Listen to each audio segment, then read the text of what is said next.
Protestation is fine. But what happened, that invariably they get personal. You know, and just in passing, I saw this girl here, Quinn. And understand who's carried in Observer. You know, I don't listen to Observer, period. I find Observer is just, the programming make no sense. I don't listen to them. So somebody told me that in the newspaper as well that there's some placard with the footwoman. What's her name there?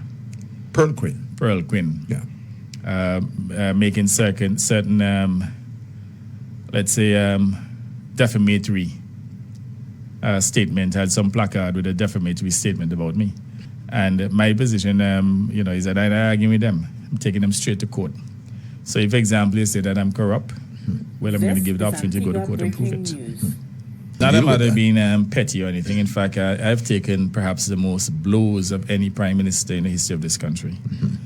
But there are times when certain action have to be taken based on the fact that these people are deliberate. What they're trying to do is to denigrate my character. They're trying to literally dehumanize Gaston Browne to make it sound as though I am the most wicked person in the world, according to them.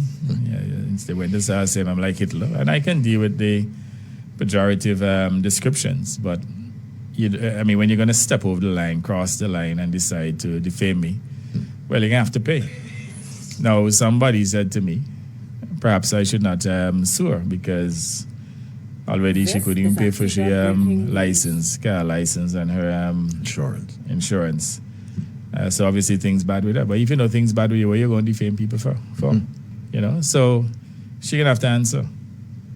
And I think my position up to this point, even though one or two people tell me, boy, especially low and she too broke, I go in after her, I'm sorry. I mean, enough is enough. And by the way, you know, I did not even see the placard because I passed there late in the morning, probably about 9:30. But it seems as though somebody advised the boy, you better drop the placard, you know, because it's defamatory. What happened?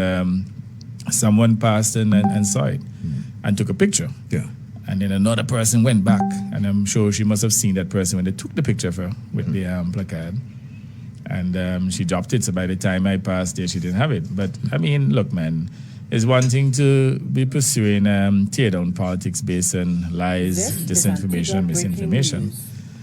Now, speaking generalities, if you want to say the government corrupt, fine. But if you're going to put my name to anything that is illegal, then I have an obligation to defend my name.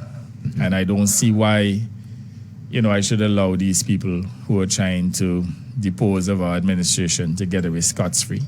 And it has nothing to do with being petty, but they know precisely what they're doing. It is well, I can't say strategy, no, I'm strategic about it. It is a tactic that has been utilized by these losers in the UPP. They have nothing to offer the people. They cannot compete on ideas. They cannot compete on intellect. So they have now resorted to personalities and are trying to demonize, even using lies. And when you can get as barefaced, you know, sometimes you may be talking and, you know, a little fried and slip and you're not really thinking. But when you can document it, when you actually put it on a placard, you had time to think about it, you had time to write it, and you had time to promote it.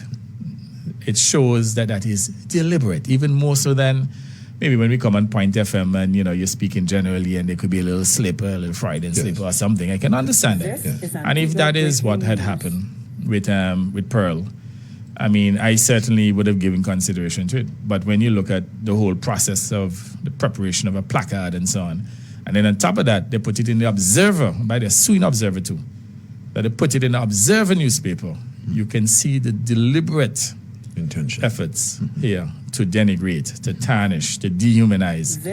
And if it's one man, you know, that will fight to defend his character in this country, is Gaston Browne. You can say everyone. You can say politicians are corrupt. You can even say that I am corrupt in private. But if you say so publicly, you better have the evidence. Otherwise, I'm going to get you to go to court to prove that I am.